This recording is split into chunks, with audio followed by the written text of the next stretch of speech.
परियोजनाओं का लोकार्पण हो रहा है और कौशाम्बी की जनता से एक ही आह्वान करना चाहता हूं।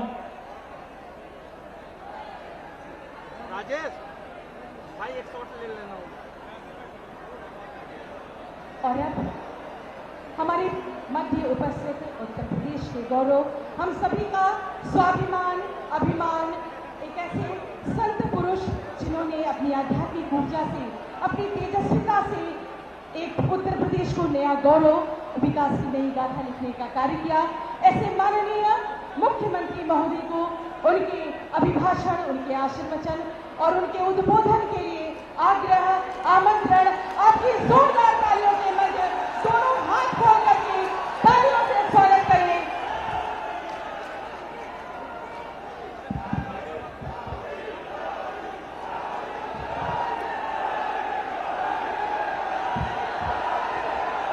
भारत माता की, भारत माता की, भारत माता की, वंदे वंदे वंदे। भगवान बुद्ध की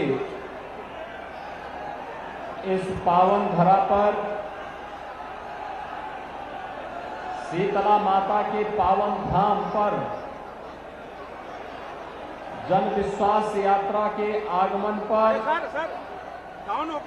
आयोजित इस विशाल रैली में मंच पर उपस्थित केंद्रीय मंत्री माननीय साध्वी निरंजन ज्योति जी, कौशाम्बी के लोकप्रिय सांसद श्री विनोद सोनकर जी, मंजनपुर से लोकप्रिय विधायक श्री लाल बहादुर जी, श्री राधू के लोकप्रिय विधायक श्री शीतला प्रसाद पटेल जी, चायल के लोकप्रिय विधायक श्री संजय गुप्ता जी, संजय गौड़ जी, जिला पंचायत के अध्यक्ष श्रीमती कल्पना सोनकर जी, काशी क्षेत्र के महामंत्री श्री संतोष पटेल जी, भारतीय जनता पार्टी की जुझारू जिलाध्यक्ष श्रीमती अनीता त्रिपाठी जी, जिला प्रभारी अनिल सिंह जी, अंतर्राष्ट्रीय बौद्ध शोध संस्थान के सदस्य श्री धर्मराज मौर्य जी, पूर्व जिलाध्यक्ष उदयन सिंह जी, प्रेमचंद चौधरी जी, रमेश पासी जी, श्रीमती पुष्पा देवी जी, यात्रा के सहप्रमुख श्री अरुण केसरवानी जी, यात्रा प्रभारी श्री ओम नारायण शुक्ला जी, दीपचंद दिवाकर जी, संजय कुमार जायसवाल जी, जयप्रकाश विश्वकर्मा जी, आशीष केसरवानी जी और युवा नेता श्री योगेश मौर्य जी और भारी संख्या में मंझनपुर और कौशाम्बी जनपद से यहां पर उपस्थित भाइयों बहनों, मैं माता शीतला के इस पावन धाम के जनपद और भगवान बुद्ध की इस पावन धरा को कोटि कोटि नमन करते हुए जन विश्वास यात्रा के लिए आप सब स्वागत के लिए इतने भारी पैमाने पर आए हैं। मैं आप सबका हृदय से स्वागत करता हूं, अभिनंदन करता हूं। भाइयों बहनों, कौशाम्बी जनपद भले ही बाद में एक इकाई बनी हो, लेकिन इतिहास इस जनपद का अत्यंत प्राचीन है और अपनी प्राचीन धरोहर को समेटे हुए यह जनपद आज विकास की जिन नई ऊंचाइयों को लेकर के आगे बढ़ रहा है, यह यहां की धरोहर है। हमारे उप मुख्यमंत्री श्री केशव प्रसाद जी मौर्य जी की भी यह धरती है, उनकी जन्मभूमि भी यही जनपद है। और साथ साथ भारतीय जनता पार्टी के जुझारू सांसद जिन्होंने न केवल कौशाम्बी और इस क्षेत्र में बल्कि पूर्वोत्तर के राज्यों में भी त्रिपुरा में जाकर के कमल खिलाने का कार्य किया है। श्री विनोद सोनकर जी का भी यही जनपद है। हमारे लोकप्रिय विधायकगण निरंतर मेहनत करके जनपद के विकास के लिए शासन की लोक कल्याणकारी योजनाओं को लेकर के गांव के लिए, गरीब के लिए, किसान के लिए, नौजवान के लिए, महिलाओं के लिए निरंतर प्रयास करते हैं।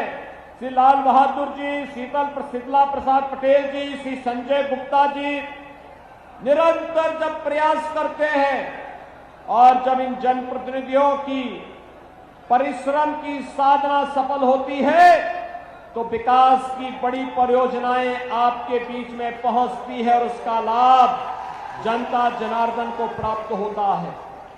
आज ऐसे ही जन विश्वास यात्रा के पूर्व यहां पर 87 करोड़ रुपए की लागत की 99 विकास की परियोजनाओं का यहां पर आज लोकार्पण और शिलान्यास का कार्यक्रम भी संपन्न हुआ है। मैं इसके लिए मंझनपुर और कौशाम्बी जनपद की जनता को हृदय से बधाई देता हूं, अपनी शुभकामनाएं देता हूं। भाइयों बहनों, आपने देखा होगा एक तरफ प्रधानमंत्री मोदी जी के नेतृत्व में भारत के आन मान और शान की रक्षा करने वाली गरीबों के कल्याण के लिए कहीं पे अन्न योजना, कहीं पर प्रधानमंत्री आवास योजना, कहीं पर स्वच्छ भारत मिशन में शौचालय की व्यवस्था, कहीं पर फ्री में विद्युत का कनेक्शन, फ्री में उज्ज्वला योजना में रसोई गैस का कनेक्शन, फ्री में आयुष्मान भारत की योजना बिना भेदभाव के हर नागरिक को उपलब्ध करवाने का कार्य किया जा रहा है। विकास के बड़े बड़े प्रोजेक्ट आपके जनपद में लागू किए जा रहे हैं। धार्मिक स्थलों का सुंदरीकरण के कार्य आगे बढ़ रहे हैं। दूसरी तरफ एक तरफ विकास और आस्था का सम्मान, गरीब कल्याणकारी योजनाओं को आगे बढ़ाने का अभियान, आम जनमानस को सुरक्षा की गारंटी देना, बिना भेदभाव के योजनाओं का लाभ हर एक व्यक्ति को देने के लिए भारतीय जनता पार्टी की सरकारें, डबल इंजन की सरकारें पूरी प्रतिबद्धता के साथ कार्य कर रही हैं। तो दूसरी तरफ आपने देखा होगा, आप देख रहे होंगे, जो लोग 5 साल पहले सत्ता से बाहर जनता के द्वारा कर दिए गए हैं, आज भी उनकी दीवारों से सैकड़ों करोड़ रुपए के नोट निकल रहे हैं। भाइयों बहनों, ये नोट खेत में पैदा नहीं हुए हैं। आज प्रधानमंत्री मोदी जी और प्रदेश की सरकार गरीबों को जो फ्री में अन्न दे रही है, पहले ये अन्न का पैसा ऐसे ही भ्रष्टाचार की भेड़ चढ़ जाता था। आपके कौशाम्बी जनपद में लगभग 50,000 परिवारों को एक एक आवास मिला है। ये 17 के पहले इसलिए नहीं मिलता था क्योंकि 17 के पहले यही पैसा इन गरीबों का ये पैसा इन नेताओं की जेब में चला जाता था, जो आज इनकम टैक्स के द्वारा दीवालों से निकाला जा रहा है। ये आप देख रहे होंगे। पहले सड़कें नहीं बनती थी, आज तो कौशाम्बी जनपद की हर सड़क चौड़ी हो गई, अच्छी हो गई, क्योंकि पहले 2017 के पहले सड़क का ये पैसा नेताओं की जेब में चला जाता था, सत्ताधारी नेताओं की जेब में जाता था।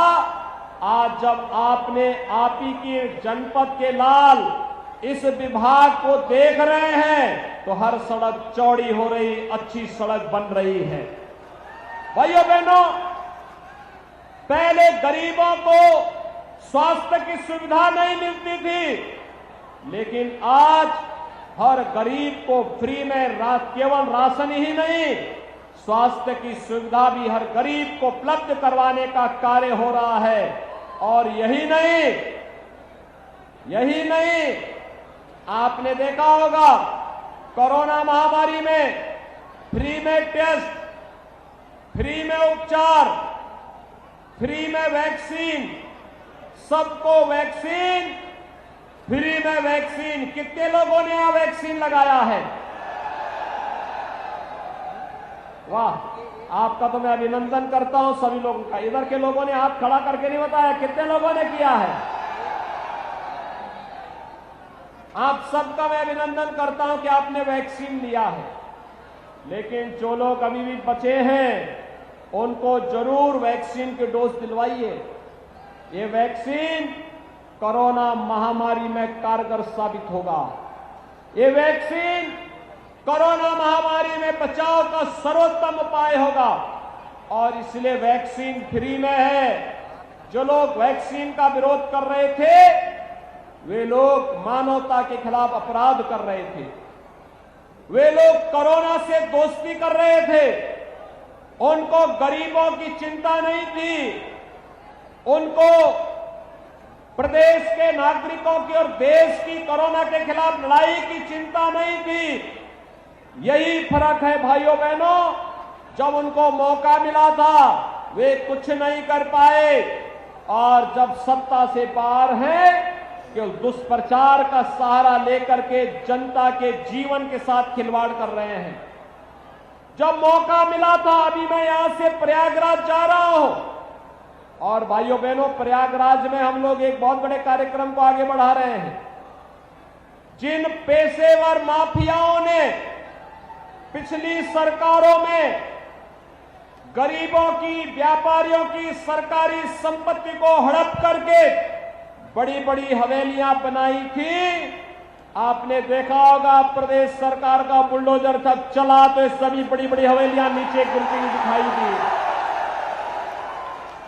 और आज हम प्रयागराज में ऐसे एक माफिया से, कब्जा से मुक्त करी संपत्ति पर गरीबों के लिए एक नई आवास योजना का शुभारंभ करने जा रहे हैं। और ये केवल प्रयागराज तक सीमित नहीं होगा। प्रदेश के सभी 75 जनपदों में ऐसे ही गरीबों के पास, जिन गरीबों के पास कोई जमीन नहीं, कोई मकान नहीं, उन गरीबों को माफियाओं से मुक्त कराई गई जमीन पर आवास की सुविधा देने का कार्य सरकार करेगी। अभी प्रयागराज से आप इस कार्यक्रम का शुभारंभ हम करने जा रहे हैं। भाइयों बहनों, फर्क साफ है। पहले राम भक्तों पर गोलियां चलाई जाती थी, आज अयोध्या में भगवान राम का भव्य मंदिर के निर्माण का कार्य हो रहा है। पहले कावड़ यात्रा पे रोक लगाई जाती थी, आज कावड़ यात्रा के लिए सरकार पुष्प वर्षा करती है। पहले प्रयागराज में कुंभ का आयोजन होने पर कैसे अव्यवस्था रहती थी, दुर्व्यवस्था रहती थी, भगदड़ मचती थी, लेकिन आज जब प्रयागराज में कुंभ का आयोजन होता है तो भव्य कुंभ और दिव्य कुंभ और दुनिया का जो भी श्रद्धालु आता है वह बरबस उसके मुंह से निकल पड़ता कि वाह क्या कुंभ है। और यही तो हमारी विरासत है। भाइयों बहनों, ये सरकार और पार्टी की सोच होती है। भारतीय जनता पार्टी ने कहा था कि हम राष्ट्रवाद के मुद्दे पर कोई समझौता नहीं करेंगे। आपके आन बान और शान के साथ किसी प्रकार का समझौता नहीं होने देंगे। वह हम लोगों ने करके दिखा दिया। हमने कहा था हर गरीब को बिना भेदभाव के शासन की योजना का लाभ देंगे। वह भारतीय जनता पार्टी ने करके दिखा दिया। भारतीय जनता पार्टी ने कहा था कि हम आने वाले समय में सरकार बनेगी, अपराध और अपराधियों के प्रति जीरो टॉलरेंस की नीति के तहत कार्य करेंगे। कार्य किया ना? माफियाओं के खिलाफ जो कार्रवाई हो रही है, आप संतुष्ट हैं? सभी का आशीर्वाद भाजपा को है। पूरी मजबूती के साथ बटेंगे तो नहीं, जाति के नाम पर नहीं, क्षेत्र के नाम पर नहीं, किसी अन्य वाद के नाम पर नहीं, एकजुट होकर के राष्ट्रवाद के नाम पर भारतीय जनता पार्टी के साथ कमल का निशान लेकर के घर घर जाना है। यह जन विश्वास यात्रा इस बात को लेकर के आपके पास आई है। भाइयों बहनों, उत्तर प्रदेश सरकार हो या हमारे सांसद, विधायक या पदाधिकारी, बिना रुके, बिना डिगे, बिना झुके, बिना किसी प्रकार की परवाह के बगैर निरंतर 5 साल तक जनता जनार्दन की सेवा करती रही। याद करिए, कोरोना कालखंड के दौरान भी जब आपने देखा होगा कांग्रेस का पता नहीं था, भाई बहन सीन से गायब थे, इटली में कहीं आनंद मना रहे होंगे, छुट्टी मना रहे थे, और जब बुआ तो आज तक नहीं आई होगी और बबुआ भी स्मार्टफोन पर खेल रहा होगा।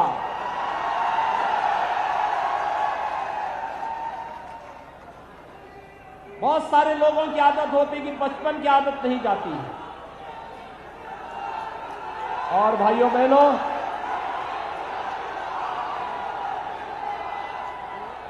बबुआ की आदत अभी तक नहीं जाती है। अभी भी वही छोटे बच्चों वाला खेल खेलते रहते हैं अपने फोन पे।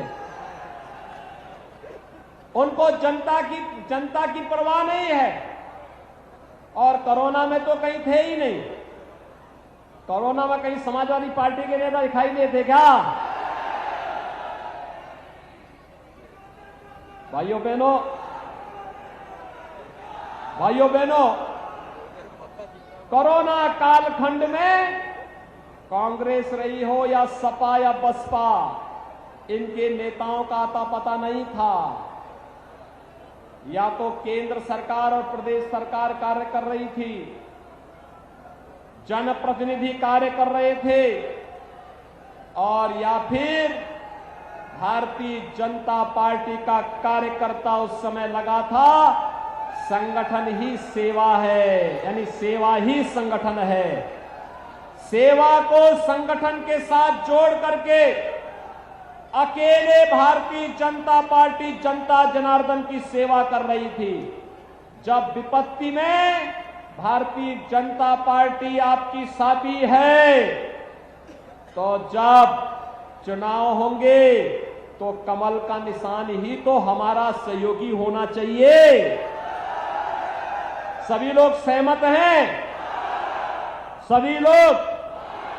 और भाइयों बहनों, मैं आप सबसे यही कहने के लिए आया हूं, देखिए, मोदी जी के रहते हुए, भारतीय जनता पार्टी के रहते हुए विकास की, सुरक्षा की चिंता करने की आवश्यकता नहीं है। स्वतः स्फूर्त भाव के साथ होगा।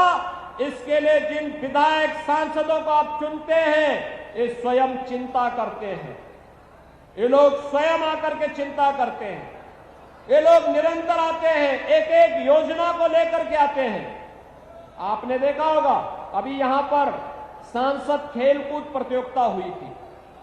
कितना शानदार कार्यक्रम यहां के माननीय सांसद ने और यहां के जनप्रतिनिधियों ने मिलकर के किया था। 10,000 खिलाड़ी अकेले कौशाम्बी जनपद में निकले थे सांसद खेलकूद प्रतियोगिता के साथ में। एक एक गांव में खिलाड़ियों की फौज खड़ी हो गई और उन खिलाड़ियों को टी शर्ट उपलब्ध कराने और खेल सामग्री के साथ जोड़ने का कार्य भी इन लोगों ने किया था। जब इस प्रकार की प्रतिस्पर्धा आगे बढ़ेगी, तब ओलंपिक में भी हमारे खिलाड़ी अधिक से अधिक मेडल जीत करके लेके आएंगे। कॉमनवेल्थ गेम्स में और एशियन गेम्स में तब खिलाड़ी पदक लेकर के आएंगे। अब तक होता क्या था इससे पहले? इससे पहले लोग कहते थे कि विश्वविद्यालय में पढ़ा लेंगे। अरे बेसिक शिक्षा का ध्यान तो रखिए, और बेसिक शिक्षा के लिए भी जो आज कार्य हुआ है, माध्यमिक शिक्षा में जो कार्य हुआ है, मेडिकल कॉलेजेस के निर्माण के लिए जो कार्रवाई आगे बढ़ी है, भाइयों बहनों, यह अभूतपूर्व है। और इसीलिए मैं आज के इस अवसर पर आप सबका आह्वान करना चाहूंगा। सरकार ने जो कहा सो करके दिखाया। अयोध्या में राम मंदिर का निर्माण क्या कांग्रेस करवाती? भाइयों बहनों, क्या आपका कांग्रेस में विश्वास है? क्या बुआ में विश्वास है? और क्या बबुआ राम मंदिर का निर्माण करे थे? नहीं करवा सकते थे। इसलिए नहीं करा सकते थे, जो राम भक्तों पर गोली चला रहे हैं, क्या वे राम मंदिर का निर्माण करते? क्या राम मंदिर का निर्माण कौन करेगा? जो राम भक्त होगा। आप मानते हैं ना, अयोध्या में राम मंदिर के निर्माण कार्य से खुश हैं सभी लोग पूरी मजबूती के साथ। अन्न योजना का लाभ, प्रधानमंत्री अन्न योजना का लाभ प्राप्त हो रहा है, और अब तो उसमें दाल भी, खाद्य तेल भी उपलब्ध करवाया जा रहा है, और भी सामग्री उपलब्ध करवाने की कार्रवाई शुरू हो गई है। भाइयों बहनों, आप चिंता मत करिए, आपकी चिंता मोदी जी कर रहे हैं, हमारे जनप्रतिनिधि कर रहे हैं, पूरी सरकार कर रही है। आपने जो आशीर्वाद 2014 में, 2017 में और 2019 में दिया है, और आपने तो जिला पंचायत अध्यक्ष भी भारतीय जनता पार्टी की ही कोषांबी में बनाया है। मैं इसके लिए भी आपका अभिनंदन करता हूं। मैं अभिनंदन करूंगा कि आपने भारतीय जनता पार्टी पर निरंतर विश्वास किया, और आज एक बार फिर से मैं आपका आह्वान करने के लिए आया हूं। 2022 का चुनाव भी उत्तर प्रदेश को देश के अंदर नंबर 1 प्रदेश बनाने के दिशा में अग्रसर करने के प्रयास में आप सबके समर्थन और सबके आशीर्वाद की आवश्यकता है। उत्तर प्रदेश नंबर 1 प्रदेश बनना चाहिए ना? सभी लोग सहमत हैं? दोनों हाथ ला करके मेरे साथ बोलेंगे। दोनों हाथ, जहां तक मेरी आवाज जा रही है, इधर उधर उधर, जितने पीछे तक और पीछे तक, दोनों हाथ ला करके मेरे साथ बोलेंगे, भारत माता की, भारत माता की, भारत माता की।